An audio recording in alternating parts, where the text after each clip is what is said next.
कोकणात दरवर्षी मे महिन्यात जांभळं पिकतात आणि त्याचा यथेच्छ ताव चाकरमानी मारतात. पण यावर्षी मुंबईकर असो किंवा कोकणातील रहिवासी यांना जांभूळ चाखायला मिळणं कठीण झालंय.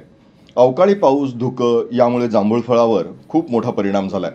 जांभळाच्या पिकाला मोहर न आल्यानं यावर्षी कोकणातील फळ व्यापाऱ्यांचं आर्थिक नुकसान झालंय. सिंधुदुर्ग जिल्ह्यातून सर्वाधिक जांभळं ही मुंबईकडे विक्रीसाठी पाठवली जातात. पण यंदा या फळाचं उत्पादन केवळ 8 ते 10% झालंय. त्यामुळे येथील व्यापारी वर्ग आर्थिक संकटात सापडलाय. आंबा, काजू, फणस आणि जांभळं यावर कोकणातील फळ विक्रेते अवलंबून असतात.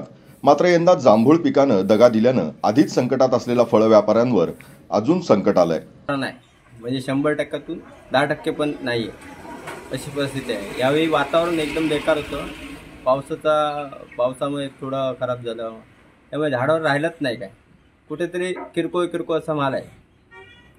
आता जो तुम्ही किती वेळा आजपर्यंत ही हल्ली या जांभळांची तोडणी केली? यावेळी या सीझनला फक्त 2 वेळा आम्ही जांभूळ आतापर्यंत तोडले. त्यात पण एकदम कमी माल. म्हणजे जे आम्ही 25-50 पार्सल काढायचे ते आता 10 किंवा 12 पार्सल आम्ही काढतो.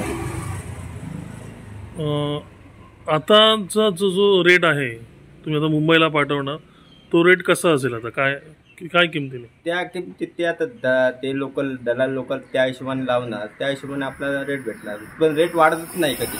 किती वर्ष माल कमी असून दे काय असून, मालाचा रेट कधीच वाढत नाही. मालाचा रेट उलट कमीच होत असतो. त्यावेळी आता माल कमी आहे तर रेट वाढायला पाहिजे. तर 3, 3.5, 4च्या आसपास म्हणजे 40 रुपये किलो असं जायला पाहिजे. पण ते जात नाही. म्हणजे 20 रुपये असाच भाव चालतो आहे सध्या.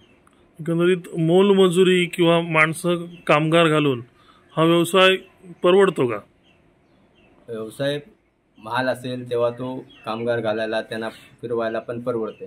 कामगार घालून सगळ्यांचा पोट पण भागवत आहे. पण ह्यावेळी जर मालच कमी असेल तर त्याच्यात ते होत नाही.